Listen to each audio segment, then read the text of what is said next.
भगवान श्री कृष्ण के मुखारविंद से स्रवित इस दिव्य अमृत का पान करके नित्य है निरंतर शरीर की विनाशिता से बाहर निकलकर अपने स्वरूप में विद्यमानता का प्रयास करने वाले जिज्ञासु प्रेमी गत लगभग 1 माह से हम सभी भगवान के मुखारविंद से स्रवित जो वैराग्य प्रदाता ज्ञान है उसको धारण कर रहे हैं। मेरे मित्रों, अभी तक जो दूसरे अध्याय के ये लगभग 10 विशिष्ट मंत्रों का हम लोगों ने साथ साथ स्वाध्याय किया है। इन मंत्रों में हमने विशेष रूप से जाना कि ये शरीर विनाशी है। शरीर और आत्मा दोनों पृथक तत्व हैं।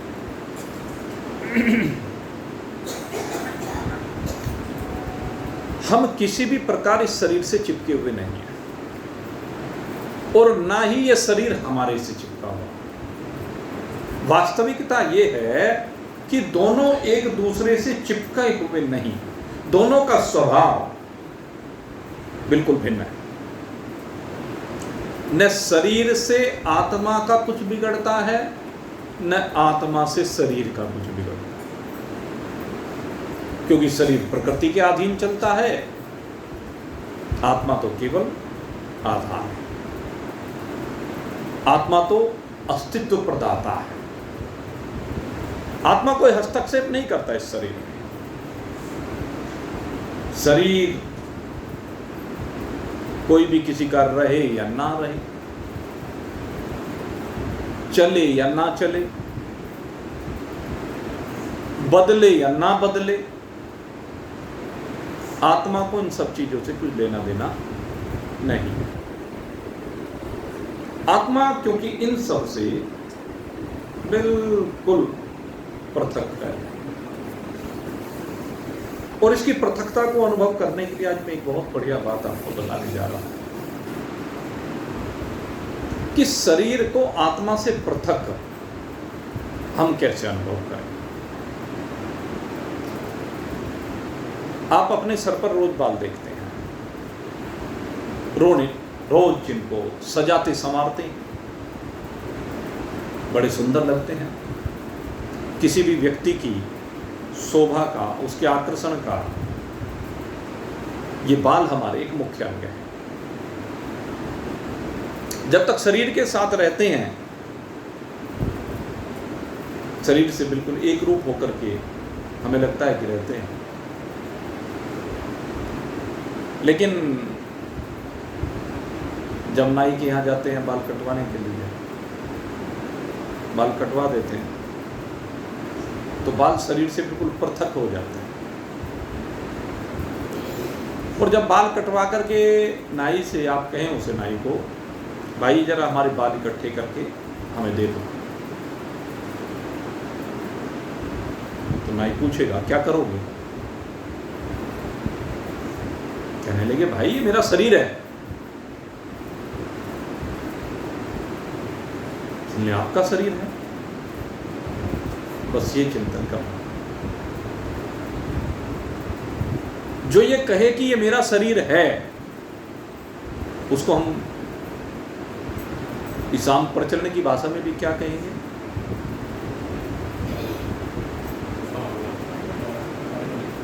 कोई मूर्ख कहेगा, कोई पागल कहेगा, कोई बावरा कहेगा, कोई अज्ञानी कहेगा, यही तो सब कहेंगे। क्यों? क्योंकि सब जानते हैं कि ये बाल शरीर से पृथक हैं, बाल मेरे नहीं, सर पर हैं, खूब पता नहीं दिन में कितनी बार हाथ फेरते होंगे, सजाते संवारते होंगे, पता नहीं कितनी बार कंघा करते होंगे, बहुत सुंदर लगते हैं, लेकिन यही एक बाल टूट करके आपकी सब्जी में गिर जाए,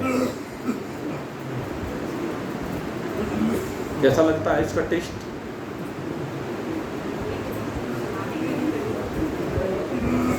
इसके ऊपर झगड़ा हो जाता है। किसी का एक बाल, आप 5 स्टार होटल में जाए और सब्जी में, भाई बाल तो बाल है, बाल का स्वभाव है, किसी भी समय झड़ जाता है। जो वो किचन में आजकल की भाषा में कहने लगे शेफ, पहले तो रसोईया कहा करते थे, हलवाई कहा करते थे, जो भी कहें, जब वो भोजन बना रहा होता है तो कोई बाल उड़ा, उसे पता भी नहीं चला और वो भोजन में गिर गया। अब जब वो भोजन में गिर गया तो किसी न किसी के सामने तो आएगा, और वो अगर निकल जाए 5 स्टार होटल में तो क्या होगा वहां? इस बात के ऊपर झगड़ा होने लगा। और ऐसे जब कई केस आ गए तो होटल वालों ने क्या किया, जो शेफ हैं आपने देखा होगा, वो सर के बालों को कवर किए रखते हैं। अब हलवाई भी आप देखते हैं जो यहाँ शादियों में जो साथ साथ आपको बना करके तैयार करके देते हैं चाट पकौड़ी वगैरह, तो वो भी सर पर लगाने लगे। वो कैप के, मुझे पता नहीं उसका आवरण क्या होता है, तो बिना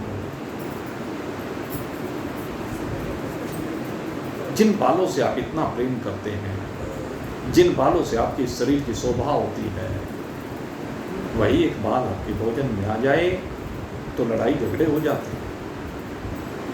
क्यों? क्योंकि आप उसके बारे में पक्का निश्चय कर चुके हैं कि ये शरीर नहीं है। पक्का हो गया ना निश्चय? लेकिन जब तक शरीर के साथ जुड़ा है तब तक आपने माना कि ये शरीर है।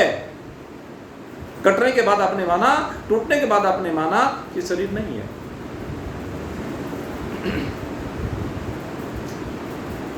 थोड़ी सी ऐसी बातें आज मैं कर रहा हूँ, हो सकता है आपको लगे कि क्या बात है, लेकिन हकीकत है। जरा जैसे आपने बाल के ऊपर विचार किया, अब जरा चिंतन करें। आप रोज भोजन करते हैं, प्रतिदिन भोजन होता है, बहुत चीजें आपने खाई, वो खाने के बाद क्या बनी? जो भी भोजन आपने किया उसमें से कुछ तो विटामिन्स बन गए,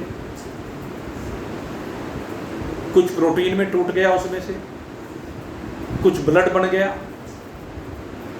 कुछ मिनरल्स बन गए। आप जो खाना खाते हैं तो उसमें यही सब तो होता है। कोई फैट है, कोई कार्बोहाइड्रेट है, कोई शुगर बन गई। ये कार्बोहाइड्रेट और एक सी बात है। ऐसी बहुत सी चीजें, नमक खाते हैं, मीठा खाते हैं, जो भी चीजें शरीर के भिन्न भिन्न अंग इससे बनते हैं रोज। कोई इससे इसका मांस बन जाता है, कोई त्वचा बन जाता है, कोई आपके सिर के बाल बन जाता है, कोई शरीर का रक्त बन जाता है, कोई हड्डियों को मजबूत करने के लिए कैल्शियम से हड्डी में ही वो पहुंच जाता है, जैसे प्रक्रिया है। तो जो भोजन आपने किया वो शरीर बन गया। जब तक वो भोजन बाहर है, शरीर से बाहर, तब तक क्या है? फलानी सब्जी है, फलानी सब्जी है, फलानी रोटी है, फलानी चीज है, ये है। लेकिन जैसे ही आपने उसको ग्रहण किया तो उसके बाद तो आपके शरीर का भाग हो गया ना, शरीर हो गया ना। उसको आप शरीर से पृथक कह सकते हैं क्या? कोई भी उसको शरीर से पृथक नहीं कह सकते। लेकिन वो शरीर से पृथक जो वस्तु थी वो आपका शरीर बन गया। शरीर के निर्माण को देखिए आप कैसे हो रहा है। शरीर का निर्माण भोजन से ही तो हो रहा है। आपने जो भी खाया पिया उसी से आपके शरीर का निर्माण हुआ, वो शरीर बन गया। और जो आज शरीर बना, 2 महीने बाद, 3 महीने बाद, 1 महीने बाद, या कुछ चीजें ऐसी हैं जो 1 दिन बाद या 2-4 घंटे बाद ही वो अशरीर हो जाती है। अशरीर माने जो चीज़, मान लीजिए जैसे ब्लड जितना बना, आज जो भोजन आपने किया उससे जो ब्लड बना आपका, वो जो ब्लड है वो 3 महीने तक आपके शरीर में दौड़ेगा और 3 महीने के बाद वो ब्लड खराब हो जाएगा। ब्लड की ये प्रक्रिया है। आपके शरीर के अंदर इतना ब्लड होता है कि जो 1 दिन में बनता है, ये समझ लीजिए 3 महीने का स्टोरेज। और इस 3 महीने के स्टोरेज में 90 दिन की जो प्रक्रिया है या 80 दिन की जो प्रक्रिया है, जो भी वो साइंटिफिक होगी वो मुझे ज़्यादा नहीं पता, लेकिन जो भी है वो 80 की हो, 90 की हो, 100 की हो। तो जो आज बना है वो ब्लड 100 दिन के बाद इस शरीर से बाहर हो जाएगा। 100 दिन तक वो शरीर बना रहेगा, शरीर से विलग नहीं है, लेकिन 100 दिन के बाद शरीर से विलग हो जाएगा, नष्ट हो जाएगा या रूप परिवर्तन हो जाएगा। और यही स्थिति शरीर के प्रत्येक अंग की है। अब आप चिंतन करो, शरीर का प्रत्येक अंग इस भोजन से बना है, तो वो भोजन से अलग है क्या? क्या आप इस भोजन को मैं कह सकते हैं कि ये भोजन मैं हूं? ये कहा जा सकता है क्या? आप आलू को कहें कि मैं हूं, टमाटर को कहें कि मैं हूं, पनीर को कहें कि मैं हूं, दूध को कहें कि मैं हूं, जो भी सब्जियां आप खाते हैं, जो भी मेवे आप खाते हैं, जो भी मीठा आप खाते हैं, जो भी आप पकवान खाते हैं, उनको कहें कि मैं हूं। कहते हो क्या? और शरीर को अगर यदि मैं किसी से भी आपका परिचय पूछूं, तो जब भी परिचय की बात मैं करूंगा तो आप क्या कहेंगे? मैं फलाना हूं। ये फलाना कौन है? ये शरीर का नाम है। ये फलाना क्या है? शरीर का नाम, जो माता पिता ने या किसी संबंधी ने या ब्राह्मण ने दे दिया, सो नाम संसार में पहचान के लिए दे दिया। आपने अपना परिचय में क्या कहा कि मैं ये हूं। नाम इस शरीर में कहीं ढूंढ के दिखाओ तो सही। आपने जो खाया पिया वो तो फिर भी कहीं शरीर में ढूंढने पर मिल जाएगा, लेकिन नाम कहीं ढूंढने पर मिलेगा क्या? लेकिन इसी से आपकी पहचान होती है, इसी से आप कहते हैं कि मैं फलाना हूं। या आप दूसरे रूप में, मैं ब्राह्मण हूं, मैं क्षत्रिय हूं, मैं वैश्य शूद्र हूं, आप ये कहेंगे। ये भी भाई शरीर में से कहीं से निकाल के दिखाओ, निकलेगा कि कहीं से? खैर ओवरऑल आप इन सब चीजों को हट करके फिर क्या कहेंगे? भाई अच्छा ये शरीर हूं मैं। आकर के सब चीजें जितने भी संबोधन है, नाम से संबोधन हो, जाति से संबोधन हो, पद से संबोधन हो, किसी भी आरोप को करके शरीर में और उससे संबोधन किया जाए तो वो तो आप हैं नहीं।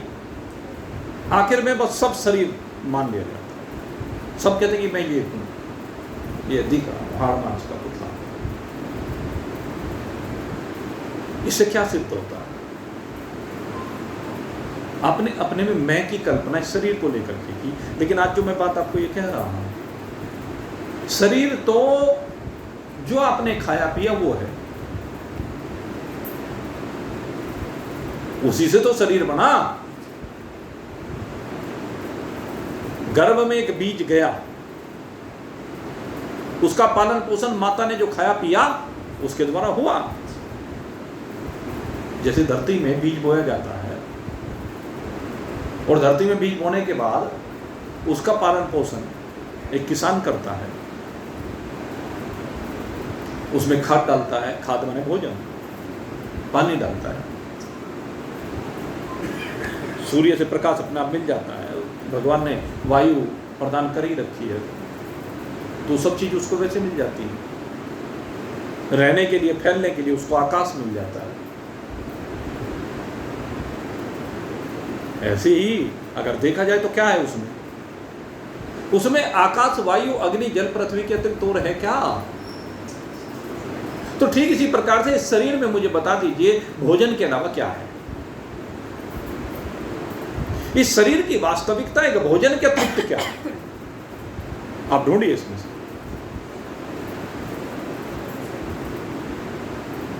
सम्मिलित रूप से जो भी कुछ आपके द्वारा खाया पिया गया वही आपका शरीर बन गया, तो जरा ढूंढिए ना, इस शरीर में भोजन के अलावा जो दिख रहा है उसके अलावा इसमें कुछ भी नहीं। इसकी वास्तविकता ये जो भोजन आपने किया है इसके अलावा कुछ भी नहीं है, तो फिर इसे मैं क्यों मान रहे हैं? भगवान यही समझा रहे, और ये तो रोज नष्ट हो रहा है। यहां पर एक बहुत बड़ी बात अब आने जा रही है, इसीलिए भूमिका मैं बना रहा हूं। कहते ये वेदा विनाशिनम नित्यम य एनमजम अव्ययम कथम सपुरुषः पार्थ, कथम सपुरुषः पार्थ कमघात्यति हन्तिकम। भगवान कहते हैं अर्जुन मुझे तो तुम्हें एक बात बता दो। कहने लगे कोई व्यक्ति इसको कैसे मार सकता है, बस ये बताओ। जो रोज अपने आप ही बन रहा है और अपने आप ही मिट रहा है, उसको मारने की आवश्यकता कहां से आ गई? भोजन से रोज शरीर बन रहा है, भोजन कन्वर्ट हुआ शरीर के रूप में, और शरीर कन्वर्ट हुआ मलमूत्र के रूप में और स्वेद के रूप में। यह भोजन शरीर से बाहर इन तीन रूप में विशेष रूप से निकलता है, मलमूत्र और स्वेद, पसीना। थोड़े बहुत एलिमेंट हो सकता है कि जब आप प्राणवायु को बाहर छोड़ रहे हो उसके साथ कुछ निकल जाते हो, कुछ कम। तो ऐसे ही ये रोज शरीर बन भी रहा है और रोज बने हुए शरीर को अशरीर होते हुए आप देख रहे हैं, विनिष्ट होते हुए आप देख रहे हैं। और वो भी विनिष्ट नहीं होता, वो भी फिर जाकर के रूपांतरण होता है। रूपांतरण है शरीर में जो भी कुछ है उस सबका रूपांतरण मात्र है और कुछ भी नहीं। तो कहते हैं अर्जुन मुझे ये बता इसको मारा कैसे जाता है जो अपने आप ही रोज मर रहा है? उसे मारने की आवश्यकता कहां है? ये तो सब मरे मराए पड़े हैं पहले ही। आगे भगवान कहेंगे इस बात को, कहने लगे जिनको देख करके तू कह रहा है कि मैं इनको कैसे मारूं, ये मेरे आचार्य हैं, ये मेरे गुरुदेव हैं, ये मेरे पितामह हैं, ये हमारे कुल पुरोहित हैं, ये मेरे मामा हैं, दादा हैं, अलाने फलाने, तो इनको कैसे मार सकता है? तो खुद ही मरे मराए पड़े हैं। हमारे गुरुदेव कहा करते थे कि हे अर्जुन तू तो बस इनकी लाश उठाने में सहायक बन जा। मरे हुए तो पड़े हुए हैं, किसका शरीर मरा हुआ नहीं पड़ा। और एक बहुत बढ़िया बात कही है, कहते एक बात बताओ, बालकपन को मरते हुए किसने देखा? बचपन को मरते हुए देखा कभी किसी ने? जवानी को मरते हुए किसी ने देखा? बालकपन मर गया जवानी के आने पर, जवानी मर गई बुढ़ापे के आने पर, देखी क्या किसी ने? कहते हैं रोज मर रहा है। ये रोज का सतत प्रक्रिया है। कहते जैसे बालकपन अपने आप ही मर जाता है, जवानी अपने आप ही मर जाता है, बूढ़ा अपने आप ही मर जाता है। शरीर अपने आप ही ये बढ़ता जाता है, अपने आप ही घटता जाता है। कितनी दवाई कर लो। हमने देखे कई लोग, एक व्यक्ति तो हमने ऐसा देखा एक ही समय में 20-20 रोटी खाता। मैंने खुद अपनी आंखों से देखा, मैं बता रहा हूं आपको। उसकी रोज की खुराक 20 रोटी एक समय में, और 20 रोटी की खुराक होने पर भी आप उसको देखते तो बिल्कुल डंडी सा। खुराक बहुत बढ़िया लेकिन बिल्कुल डंडी। तो खाने से किसी का शरीर बना क्या, मोटा हुआ क्या?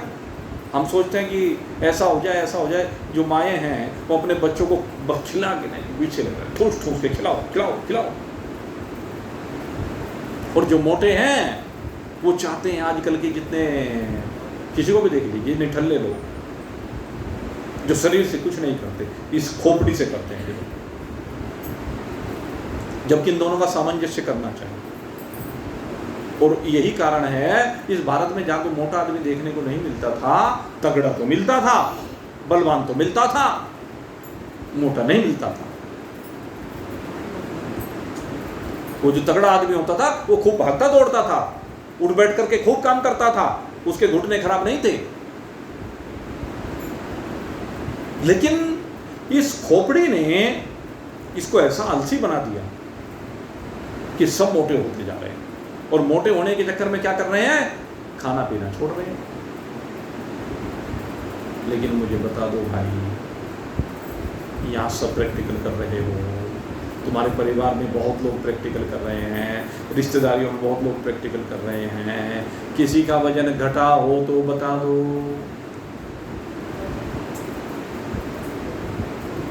खूब जम करके एक्सरसाइज करते हैं, डाइटिशियन से पूछ करके डाइट सेट करते हैं, पूरा परहेज कर रहे हैं, लेकिन उस सब के बावजूद भी वजन घटता नहीं है, क्योंकि ये सतत प्रक्रिया है। ये प्रक्रिया प्रकृति अधीन है और स्वतः हो रही है। मोटा कोई नहीं होना चाहता, लेकिन फिर भी हो जाता है। पतला कोई नहीं होना चाहता, फिर भी हो जाता है। बूढ़ा कोई नहीं होना चाहता, फिर भी हो जाता है। मरना कोई नहीं चाहता, फिर भी सबके शरीर मरते ही। सतत प्रक्रिया है। कहते जब ये सतत प्रक्रिया है, इस शरीर का मरना एक सतत प्रक्रिया है, तो हे अर्जुन, तू क्यों इस शरीर को लेकर के चिंतित हो रहा है, इस शरीर को लेकर के परेशान हो रहा है कि मैं मरने वाला हूं या मारने वाला हूं।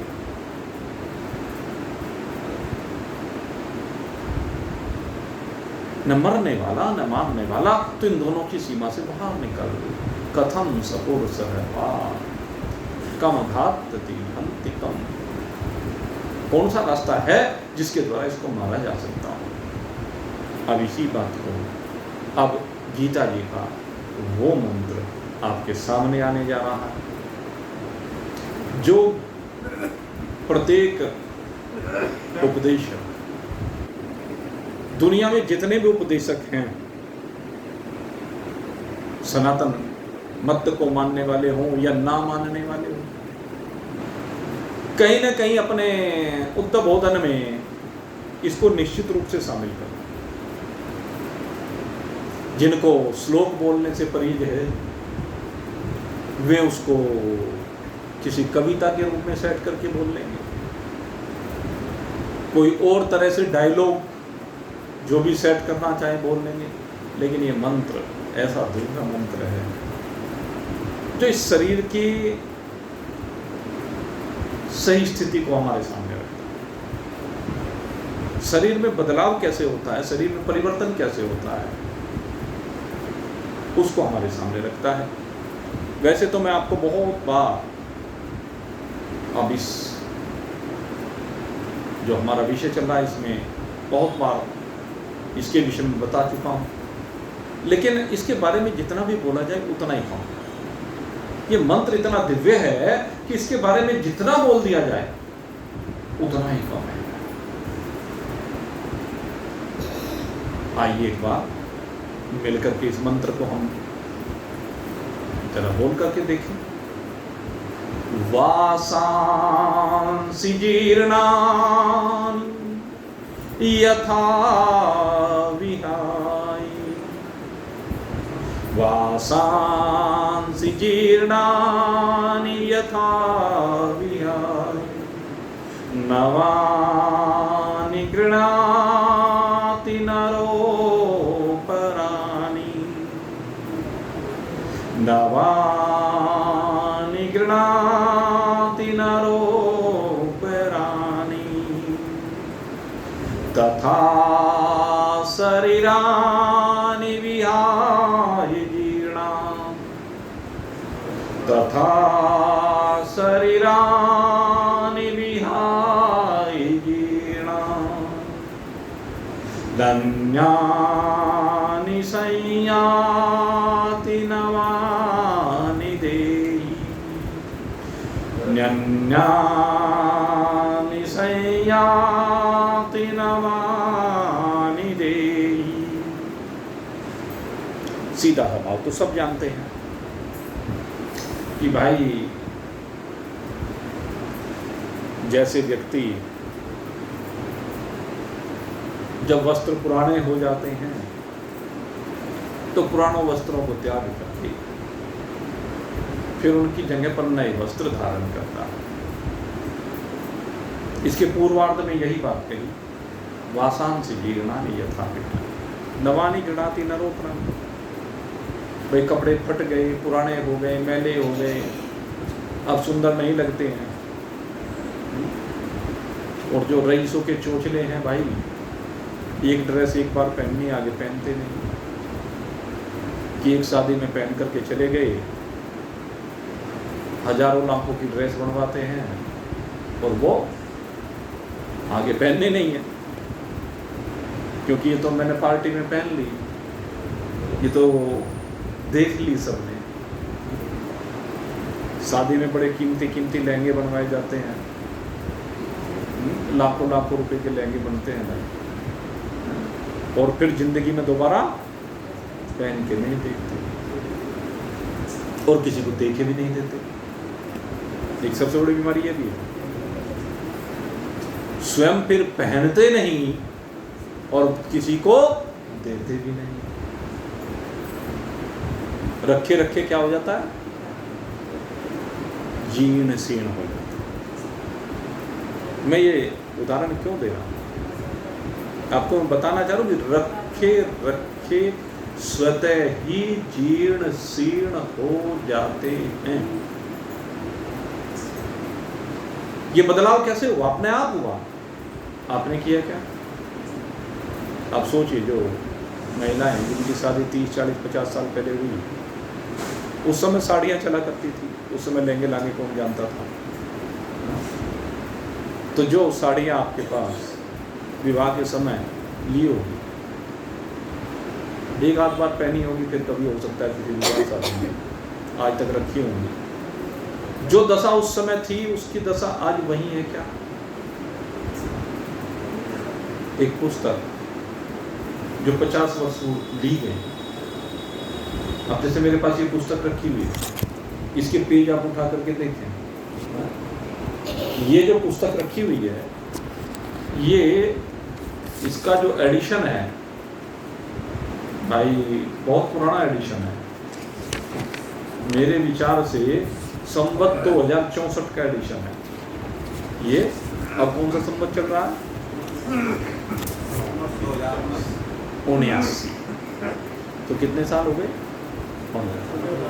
अब 15 साल के बाद आप इसके कागज को देखिए और आज के कागज की सफेदी को देखिए, दोनों को मिलान करके देखो। 15 साल में ये पुरानी लगने लगी।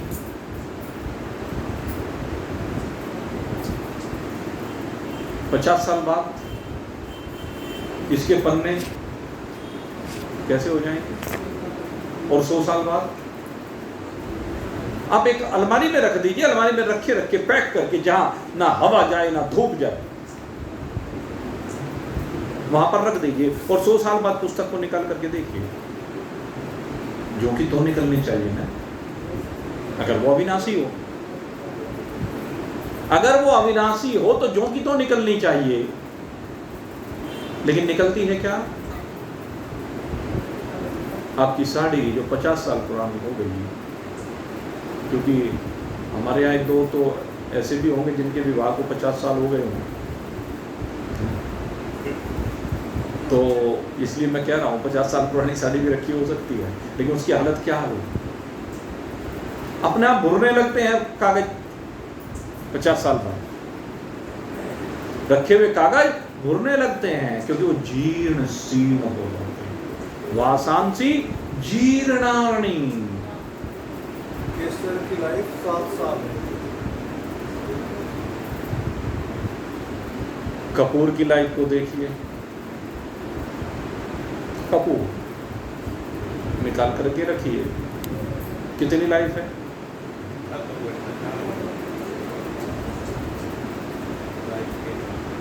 जितने एसेंस हैं, सुगंधित द्रव्य हैं, फूलों से बड़ी मुश्किल से तैयार किए जाते हैं। एक बार स्प्रे कीजिए, कहाँ उड़ गए, कुछ पता ही नहीं चला। धन यौवन उड़ जाएगा जैसे उड़े कपूर, धन यौवन उड़ जाएगा जैसे उड़े कपूर। नारायण हरि को भजो क्यों चाटो जगधूर, नारायण हरि को भजो क्यों चाटो जगधूर। कहते हैं सब अपने आप उड़ जाता है, सब अपने आप जीर्ण शीर्ण हो जाता है। आप अपने को कर्ता मान रहे हैं, अपने को दोषी मान रहे हैं। नहीं भाई, शरीर में बीमारी तेरी गलतियों से नहीं आ रही है, तेरे प्रारब्ध से आ रही है, प्रकृति से आ रही है, भोजन से आ रही है, क्योंकि सब इसी का रूप है। तू तो अकर्ता है, तेरे में कर्तापना नहीं, आत्मा कर्ता नहीं है। आत्मा तो बिल्कुल असंग है, आत्मा कुछ भी करने वाला नहीं। आत्मा के संग से ये जीव जो कल्पना है, जो प्रतिबिंब है, परमात्मा का प्रतिबिंब जो इस अंतःकरण या अविद्या में पड़ता है, वो जीव ही कर्ता रूप से माना गया है। और जो प्रतिबिंब है वो देखो क्या खेल है, जो प्रतिबिंब है चिदाभास रूपी, उसको कर्ता माना गया, उसको जीव माना गया है। जो पहले ही प्रतिबिंब है, प्रतिबिंब कोई असली होता है क्या? अब शीशे में अपना मुख देखते हैं तो मुख असली होता है क्या? असली मुख तो आपके शरीर पर लगा हुआ है, उसमें तो इसका प्रतिरूप दिख रहा है जो कि झूठा है, मिथ्या है। एक के पीछे एक दर्पण लगा दीजिए, कितने मुख दिखेंगे? कितने दिखेंगे? गिनती कर सकता है क्या कोई? वहां गए कभी हरिद्वार, वो मंदिर है ना, पावन धाम, कांच की टुकड़ियों से बना हुआ मंदिर। एक बार जिस समय वो बना, अरे भाई इतना शोर हुआ उस मंदिर का, सारी दुनिया तो देखने के लिए गई उसको। जब वो बन रहा था तो हम यूं ही घूमते घूमते वहाँ चले गए। सबसे पहली बात, बहुत पुरानी बात हो गई, उस समय तो आयु 15-16 साल की रही होगी जब वो बनने लग रहा था। उसके बाद बना वो, वहाँ पर भगवान श्री कृष्ण का उपदेश देते हुए अर्जुन को वो रथ भी बना हुआ, वो भी कांच की टुकड़ियों से बना। और उसके बनते ही फिर तो सारे देश में न जाने कहाँ कहाँ सब जगह उसकी नकल होने लगी। हमारे यहाँ दासी वाला मंदिर है, इसमें भी वही काम हुआ। दोनों तरफ वो शंकर भगवान की मूर्ति देखिए, वहाँ पर लगाया, दोनों तरफ शीशा लगा, और हमने अंदर खड़े होकर के देखे, पता नहीं कितने दिखे भाई शरीर। अब किसको सत माने? एक कुत्ता एक कांच के महल में घुस गया। अब कांच के महल में घुसा तो उसे सामने एक कुत्ता दिखाई दिया। अब कुत्ते ने कभी अपने मुख को देखा तो नहीं था। अब कुत्ते को क्या पता कि मेरा मुख कैसा होता है? पता होता है क्या? क्योंकि उसने बेचारे ने कभी दर्पण देखा हुआ नहीं होता, तो उसे तो कुछ पता है उसने, लेकिन दूसरे कुत्तों को जरूर देखा है। अब उसने जब अपने शरीर को उस दर्पण में देखा, अब उसे ओपरा लगा, क्योंकि जो उनसे दूसरे सहायक उसके साथ हुआ करते थे, उनसे तो रोज की दोस्ती हो जाती है, रोज का मिलना बिछड़ना रहता है उनसे, तो इसलिए उनके प्रति तो उसका कोई भाव होता नहीं। लेकिन जब सामने एक कुत्ते को देखा, अरे ये दूसरा कुत्ता यहाँ हमारे मोहल्ले में कहां से आ गया? अगर दूसरे मोहल्ले से कोई कुत्ता आ जाए तो मोहल्ले के कुत्ते उसे टिकने नहीं देते। टिकने देते हैं क्या? ये तो विधान है। एक बार जो है, दो कुत्ते हरिद्वार की यात्रा पर चले, और हरिद्वार की यात्रा पर जब वो चले तो कहने लगे चलो भाई दोनों मित्र अपना आज तो हरिद्वार गंगा जी नहा के आएंगे भाई। अब चल दिए बेचारे, अब पैदल चलना था, कभी दौड़ते हुए जाते कभी वैसे। तो पड़ोस के गांव में पहुंच गए। पहले जब गांव रास्ते में पड़ा, कहने लगे भाई देखो भूख लग रही है, चलो गांव दिख रहा है, इसमें देखे भाई कहीं हो सकता है टुकड़ा मिल जाए। तो गांव में जैसे घुसने लगे तो गांव में घुसते सीमा पर ही कुत्तों की फौज जमा हो गई, भौंकने लगे।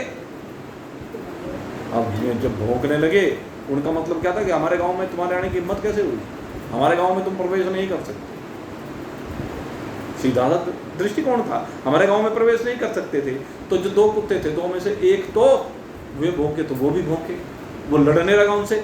अब एक ने सोचा अरे इतना बड़ा समूह तो काहे के इनके साथ लड़ता है, और तो गंगा जी नहाने के लिए आए, काहे के चक्कर में पड़ रहा है, छोड़ इस गांव को। अब वो तो एक लड़ता रहेगा और वो अपना चल दिया, वो दूसरे गांव में गया, दूसरे में भी और तीसरे में। तो कहने लगा अच्छा भाई चलो कोई बात नहीं, भूखे सही, व्रत रखते हुए, बिल्कुल निराहार रहते हुए आखिर में हरिद्वार पहुंच ही गया और हरिद्वार गंगा स्नान कराया। ऐसे ही हमारा भी हाल है, हम संसार में लड़ते फिरते हैं, कभी किसी से लड़ते हैं, कभी किसी से लड़ते हैं। एक से लड़ना पूरा होता नहीं, दूसरे तैयार, तीसरे तैयार, चौथे तैयार, सारी जिंदगी लड़ते लड़ते बिताते चले जाते हैं, तो मंजिल से भटक जाते हैं, लड़ते रहते हैं बस।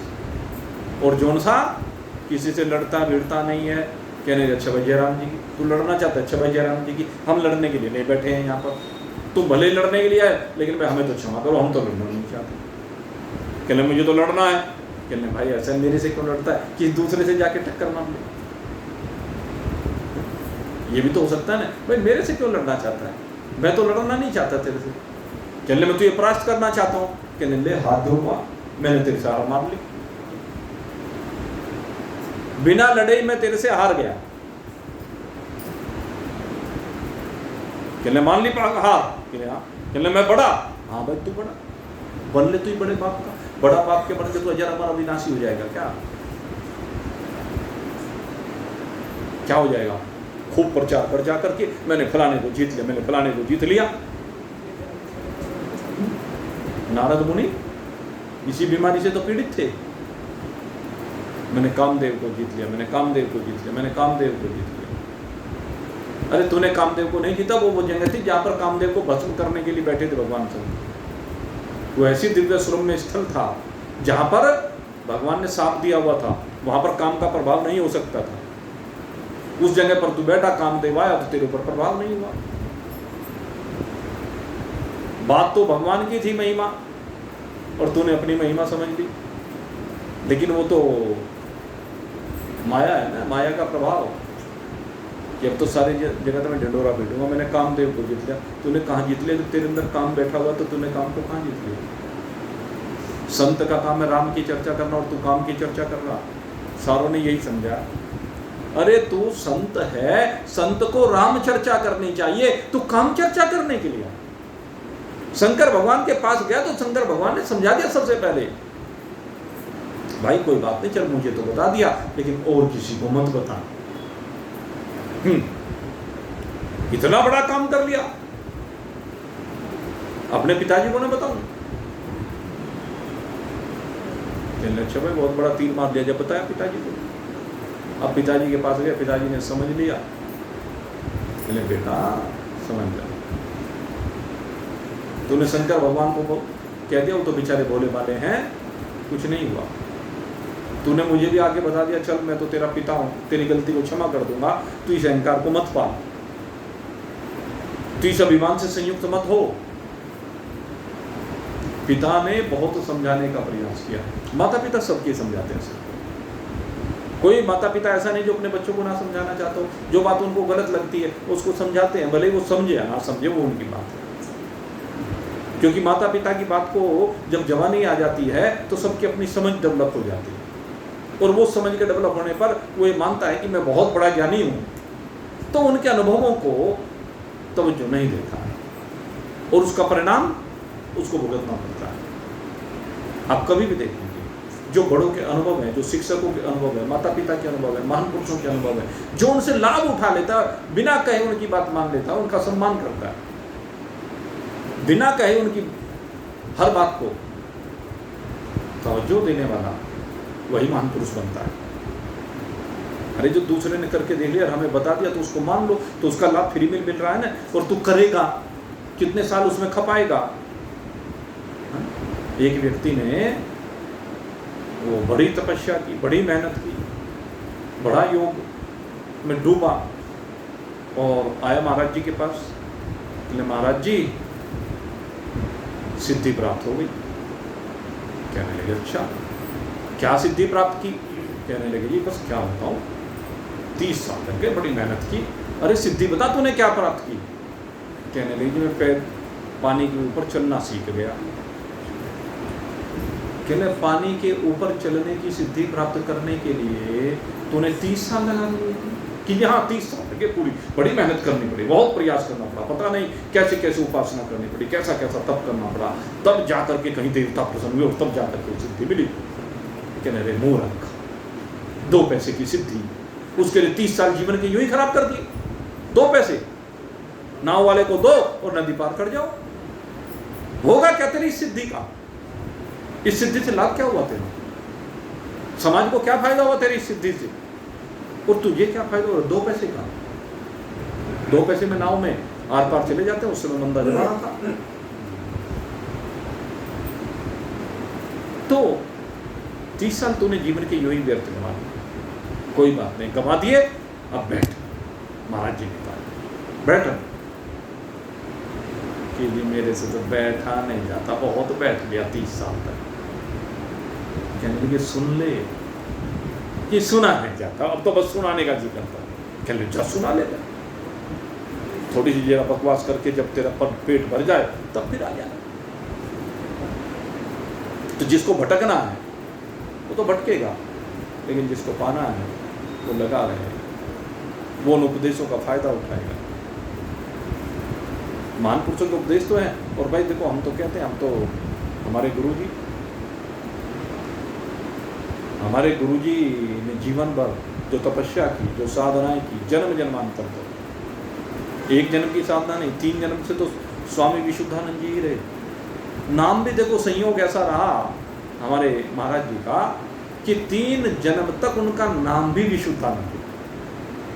पहले काशी में उनका अवतरण हुआ, काशी के बाद दूसरा अवतरण उनका स्वर्ग आश्रम वाले जो हैं काली कमली वाले स्वामी विशुद्धानंद जी, उसके रूप में, और तीसरा अवतरण अब हमारे सामने थे।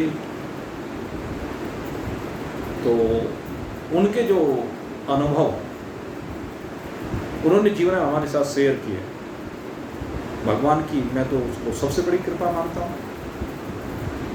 हमने उनकी बात में कभी खंड बट नहीं लगाया। जो उन्होंने कह दिया वो पत्थर की लकीर, और ये अनुभव सिद्ध है। जो भी बात उनके मुंह से निकली वो हमारे लिए पत्थर की लकीर हो गई। हुई क्यों? अब मेन बात ये भी कि 100% उनकी बात का सम्मान किया।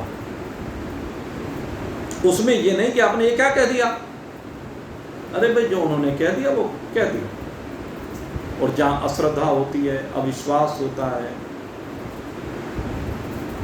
दिमाग में ये रहता है अरे पता नहीं होगा कि नहीं होगा, डामाडोल स्थिति, वहीं पर गड़बड़ हो जाती है। सार्थकता, सिद्धता तभी आती है जब महान पुरुषों के वचनों में 100% विश्वास हो, उसका लाभ मिलता है, क्योंकि उनके अपने अनुभव हैं, उन्होंने तपस्याएं की हैं, और तपस्याओं को करके, साधनाओं को करके उन्होंने जिस चीज़ को पाया है वो तुझे फ्री में मिल रही है। माँ बाप ने तपस्या की, माँ बाप ने संघर्ष किया, बहुत संघर्ष करके धन कमाया, और बेटे को वो धन बिना किसी संघर्ष के प्रदान कर दिया। अब एक बेटा तो मानेगा कि हमारे पिता ने बड़ा संघर्ष किया हमारे लिए, क्या बहुत मेहनत की, और एक मतलब क्या किया, कितना कमाया, कुछ भी नहीं, सारी जिंदगी वही खराब कर दी। दोनों प्रकार के बच्चे मिलेंगे, लेकिन जो उनसे ये कहने वाले बच्चे हैं वो पतन की राह पर जाएंगे। और जिन्होंने माना कि हमारे पिता का अनुभव, उनका संघर्ष, उसको मैं प्रणाम करता हूँ, वो उन्नति की राह पर जाएंगे, वो प्रगति की राह पर जाएंगे। तो ये गीता जी का जो उपदेश है ये गीता जी का उपदेश आपको प्रगति की राह पर ले जा रहा है। ये गीता जी में भगवान श्री कृष्ण ने जो उपदेश दिया है ये आपको प्रगति की ओर लेकर जा रहा है। ये जीर्णता की ओर आपको नहीं लेकर जा रहा है, ये उस नवीनता की ओर लेकर जा रहा है जो सबसे पुरातन है। शब्द के ऊपर गौर करना। ये उस नवीनता की ओर लेकर जा रहा है, उस उन्नति की ओर लेकर जा रहा है, उस शिखर की ओर लेकर जा रहा है जिससे अभी आप दूर हैं, इसलिए आपके लिए वो सदा नया है। लेकिन वो शिखर सबसे पुरातन है, उससे पुरातन जगत में कुछ भी नहीं है, क्योंकि उससे पहले कुछ नहीं है और उसके बाद भी कुछ नहीं। वही है एक अकेला, और वो तेरा परमात्मा है। उसी परमात्मा को प्राप्त करना है। उसी परमात्मा को प्राप्त करने के लिए हम सब इस यात्रा में साथ साथ आगे बढ़ रहे हैं। मैं भगवान श्री हरि नारायण से प्रार्थना करता हूँ कि इस यात्रा में वो सदा आपके शीश पर अपना वरदस्त रखें। और कल ये जो मंत्र हमने आज प्रारंभ किया है, इस मंत्र की विशेष व्याख्या, क्योंकि बड़ा प्रिय मंत्र है, बड़ा दिव्य मंत्र है और समय कम रह गया था इसलिए मैंने थोड़ा सा डाइवर्ट किया।